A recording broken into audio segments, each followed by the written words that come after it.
عزیز بچوں، ہمارا سبق ہے جنوبی بھارت کی قدیم حکومتیں۔ اس سبق میں ہم چیر پانڈیا، چول راج گھرانہ اور ساتواہن راج گھرانہ ان موضوع کے بارے میں معلومات حاصل کریں گے۔ جنوبی بھارت کی قدیم حکومت میں 3 حکومتوں کا ذکر پایا جاتا ہے۔ وہ حکومتیں چیر، پانڈیا اور چول حکومتیں ہیں۔ قابل ذکر بات یہ ہے کہ ان حکومتوں کا ذکر تامل زبان کے سنگم ادب میں ہے، موریہ سمراٹ اشوک کی تحریروں میں اور رامائن و مہابھارت جیسی رزمیہ نظموں میں بھی پایا جاتا ہے۔ پیریپلس آف دی ایریتھرین سی نامی کتاب میں کیرلا کی اہم بندرگاہ موجیریس کا ذکر ہے۔ یہاں سے مسالے، موتی، قیمتی ہیرے اٹلی کے شہر روم اور دیگر مغربی ممالک کو بھیجے جاتے تھے۔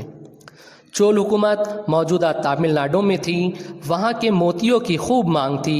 پانڈیا حکومت کی راجدھانی مدورائی تھی۔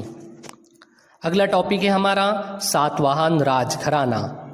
موریہ حکومت کے زوال کے بعد شمالی بھارت کی طرح جنوب میں بھی مقامی حکمراں آزاد ہو گئے اور انہوں نے اپنی اپنی حکومت قائم کر لی۔ ان میں ایک ساتواہن گھرانے کی حکومت تھی۔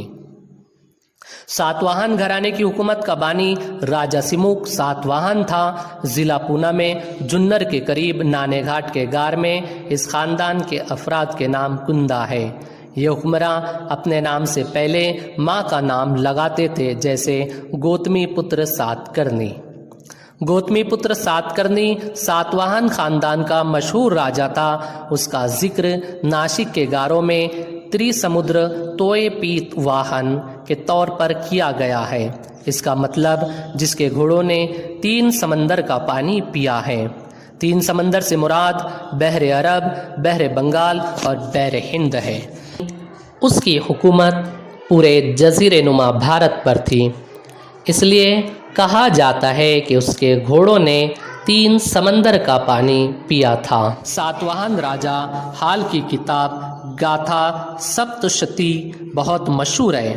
اس عہد میں تجارت میں بے حد اضافہ ہوا۔ مہاراشٹر کے پیٹن، تیر، بھوکردن، کولہاپور جیسے مقامات تجارت کے خاص مرکز تھے۔ بھارت کی اشیاء کو روم تک بھیجا جاتا تھا۔ ان کے سکوں پر جہازوں کی تصویریں ہوتی تھی۔ ان کے دور میں اجنتا، ناسک، کارلے، بھاجے، کانہیری، جنر کے غار تراشے گئے۔